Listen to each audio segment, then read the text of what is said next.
हाय। आज मैं एक कंपनी के बारे में बात करूंगा जिसका गवर्नमेंट ऑफ इंडिया ने नवरत्ना स्टेटस दिया हुआ है और कंपनी के फाइनेंशियल्स बहुत ज़्यादा स्ट्रांग है। और कंपनी की वैल्यूएशन की अगर मैं बात करूं तो कंपनी इस टाइम बहुत अच्छी वैल्यूएशन पे ट्रेड कर रही है।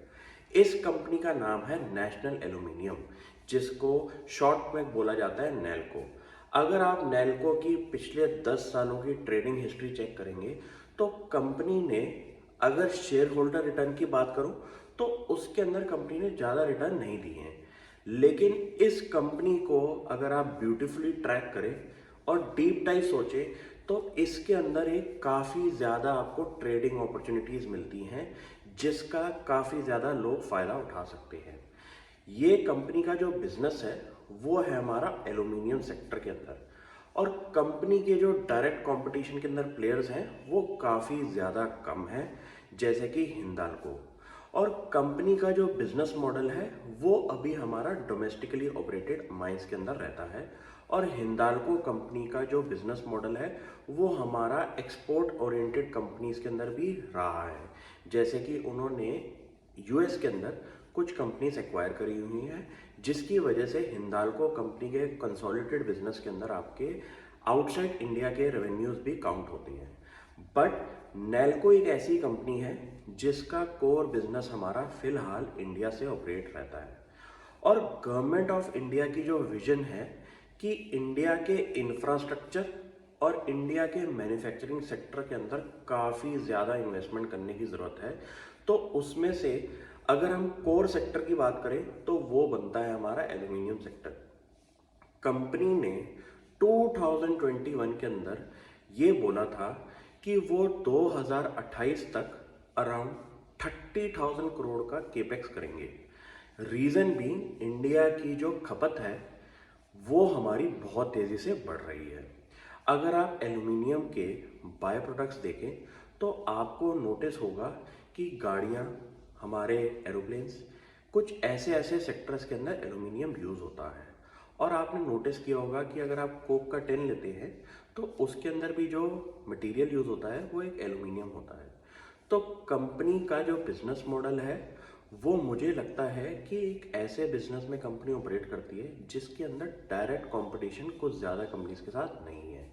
बट कंपनी का जो बेस्ट पार्ट मुझे लगता है कि कंपनी की कैश फ्लो पोजीशन काफ़ी सही है। कंपनी की बैलेंस शीट में मुझे डेट नहीं दिखाई देता।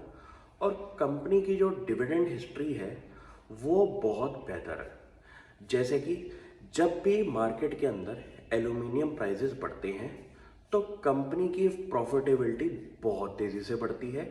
और उसका डायरेक्ट बेनिफिट होता है हमारे एग्जिस्टिंग शेयर होल्डर्स को कि उनको कंपनी डिविडेंड पर शेयर काफ़ी ज़्यादा देती है।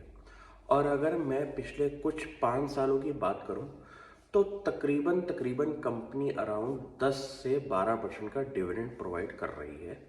और इस टाइम कंपनी का जो शेयर प्राइस है वो अराउंड 40% हमारा ऑल टाइम हाई से टूट चुका है, because of slow down in global economy.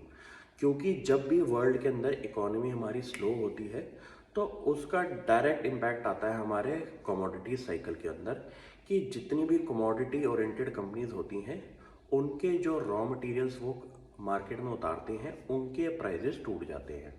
तो यही हुआ हमारी नेल्को के साथ कि कंपनी ने अराउंड पिछले कुछ 2 सालों में बहुत ज़्यादा रिकॉर्ड प्रॉफिट्स कमाए थे।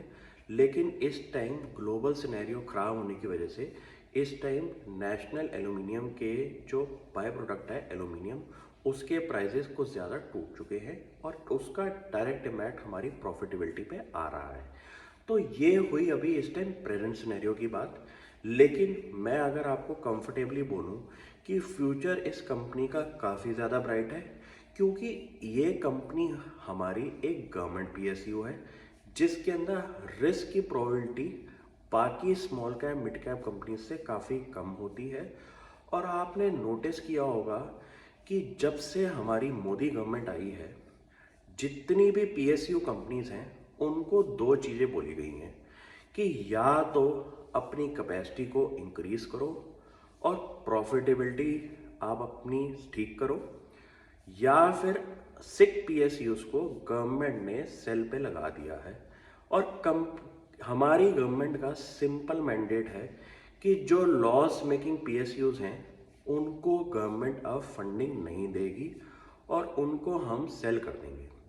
तो मुझे लगता है कि हमारी नैल्को के अंदर ऐसी कोई बात मुझे नहीं दिखाई देती, क्योंकि कंपनी के जो फंडामेंटल्स हैं वो बहुत स्ट्रांग है और कंपनी की जो मार्जिन प्रोफाइल है वो एक प्राइवेट कंपनी के आसपास की बनती है। तो मुझे इस कंपनी के साथ, स्पेशली गवर्नमेंट ओन्ड कंपनीज के साथ एक कंफर्ट लेवल बनता है, इसलिए मैं इन कंपनीज पे ज़्यादा इन्वेस्टमेंट्स का सोचता हूँ, क्योंकि सेफ्टी ऑफ मनी आपका पीएसयू कंपनीज के साथ रहता है। ये हो सकता है कि आपकी शेयर होल्डर रिटर्न ना हो इतनी ज़्यादा, लेकिन आपको यहाँ पे एक ट्रेडिंग अपॉर्चुनिटीज़ मिल जाती है। तो स्पेशली अगर आपका एक माइंडसेट ट्रेडिंग को लेके है और साथ में आपको कुछ डिविडेंड भी मिल जाए, तो ये कंपनी आपके क्राइटेरिया के अंदर फिट बैठती है।